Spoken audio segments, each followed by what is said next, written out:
N달러 환율에 대해 충격이라. 엔화가 휴지 조각이 된다. 너무 강한 표현인가요? 그런데요. 엔화의 가치가 툭툭 떨어진다는 이야기니까 휴지 조각이 될 수도 있겠죠. 뭐 남미의 돈이나 베네수엘라의 돈이나 아니면 저기 짐바브웨의 돈이나 그렇게 떨어지지는 않을 겁니다. 엔화 자체가 기축통화기 때문에요. 그렇지만 달러 대비해서 떨어지는 걸 보면 엄청납니다. 10월 25일 기준으로 달러엔 환율을 보면 150.40엔입니다. 달러당. 1달러에 150.40엔이에요. 와, 뭐 150이 올라가는 걸 보면서 다 기절초풍합니다. 추세선으로 보면 진짜 더 놀랍니다. 150.40이면요. 지금 쭉 가더라도요. 그냥 가자고요. 쭉 가보자고요. 어디까지 가느냐? 야, 참 1990년 3월 30일 이까지 내려갑니다. 1990년 3월 30일을 가니까 157.25입니다. 1990년대하고 N달러 환율이 지금 같다는 거예요. 거의 비슷하다는 거예요. 이것은 여러분 1990년대가 여러분들도 기억나시죠? 예, 일본이 말입니다. 잃어버린 20년, 잃어버린 30년의 시작점이 1990년, 91년입니다. 그때 일본이 노라고 말할 수 있는 일본이라고 이야기했다가 미국한테 완전히 팽을 당해서 일본 경제가 완전히 꼬그라졌던 시기죠. 그 당시에 일본의 은행들도 그렇고요. 부동산도 그렇고요. 그야말로 최악으로 망가졌을 때예요. 지금 그때하고 같아졌습니다. 그러면 엔화가 휴지 조각이 안 된다는 이야기를 할 수 있을까요? 그렇게 이야기하기가 쉽지 않을 것 같아요. 지금 떨어지는 속도가 너무 빠르고 상황 자체가 너무 열악하게 움직이는 걸 보면 진짜 최악이다. 이런 생각을 할 수밖에 없습니다. 할 수밖에 없어요. 야, 시장이라는 게 이렇게까지 움직입니다. 문제는요. 상황이 이런데도 일본의 재무상 일본의 재무상은요. 특별하게 말한 게 없어요. 이게 싱가포르 매체가 인터뷰를 했는데 예전과 마찬가지로 긴박감을 가지고 시장 움직임을 지켜보고 있다. 이게 답이에요.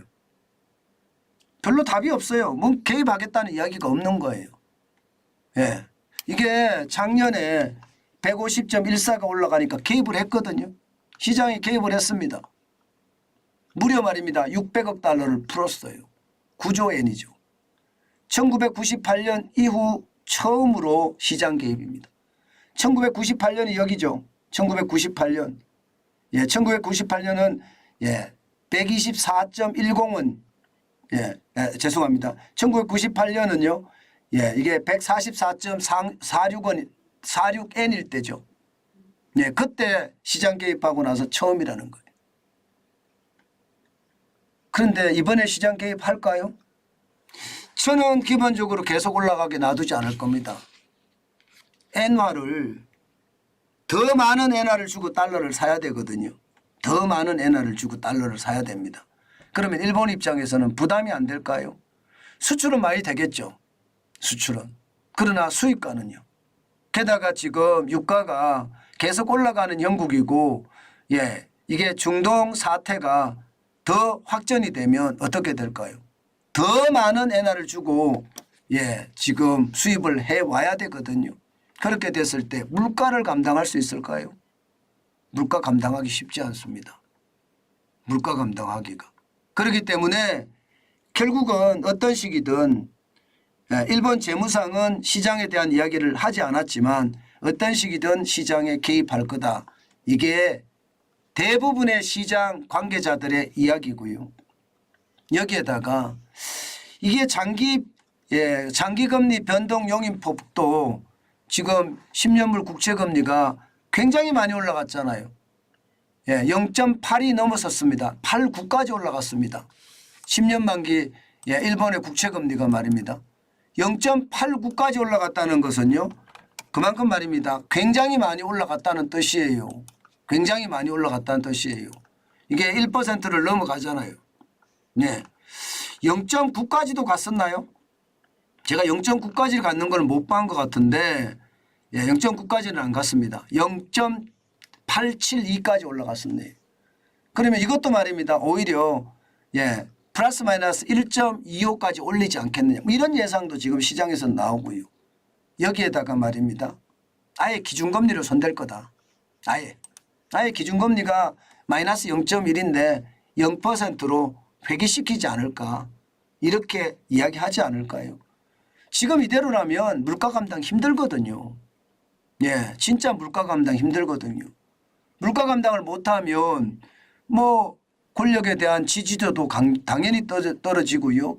지금 기시다 내각이 국민들로부터 지지를 못 받는 이유가 그런 거잖아요. 그만큼 상황이 좋지 않다는 이야기죠. 그런 것을 감안을 해보면요. 결국 엔화는 뭐 어떤 식이든 이게 기본적으로 기준금리를 올리든 아니면 장기금리 변동용입폭을 확대하든 아니면 외환시장에 개입을 하든 어떤 식이든 일어날 거다. 그렇게 되면요. 당연히 원엔 환율은 더 올라가겠죠. 지금은 10월 26일 현재 899.91원입니다. 아이고 죄송합니다.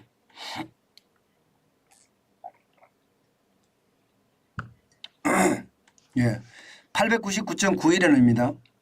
그러면 이게 시장에서 보기에는요. 사는 게 좋겠다 이런 생각을 할 수밖에 없습니다. 굉장히 많이 떨어진 거잖아요. 사람들은 더 떨어지면 사겠다. 더 떨어지면 사겠다. 맞는 이야기예요. 더 떨어지면 사겠다는 맞는 이야기인데 여러분 분할 매수 하시면서 저는 엔화를 사놓자.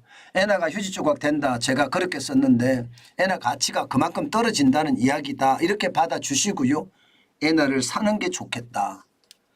계속해서 분할 매수로 사두면 이것은 결국은요. 지금 보면 예를 들어서 1,000원까지만 올라간다고 하더라도 10%가 넘게 올라가잖아요. 물론 뭐 수수료가 비싸죠.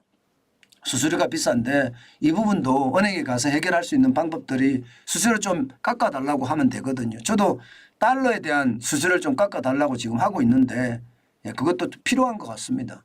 그렇게 되면 좀 더 나아지지 않을까요? 저는 그렇게 봅니다. 어쨌든 말입니다. 엔화가 지금 여지없이 떨어지고 있고 떨어지는 것에 대해서는 좀 더 우리가 고민을 하고 시장에 대응했으면 좋겠다. 그 말씀 제가 지독하게 드립니다.